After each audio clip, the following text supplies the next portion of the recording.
Mbak, Mbak Ida, Mbak, Mbak Ida, Mbak, Mbak Ida. Mas, aku kan wis ngomong kok karo sampean. Nenake jenenge omahku. Isin aku karo tangga-tangga kok lho. Lah piye to, Mbak? Di WA rak dibales, di telepon rak diangkat. Ya wis tak parani wae mending. Wis enteni sik, tak jebuk duwite. Sik, enteni.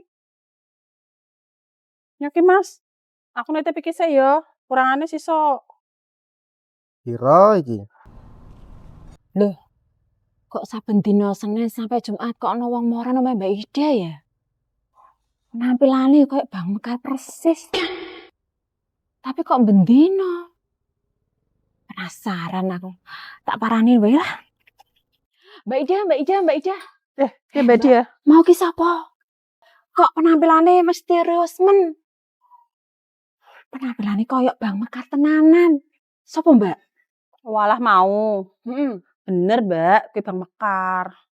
Ngongkon aku nyilih duit, kon utang, tapi aku mau ndak nama-nama utang, Mbak. Wah, ya pantes. Saben dina Senin sampai Jumat akeh sing goleki sampean, Mbak Ida. Mbak Dia. Aja ngomong kayak ngono. Awas ya, sampai kampung iki do ngerti.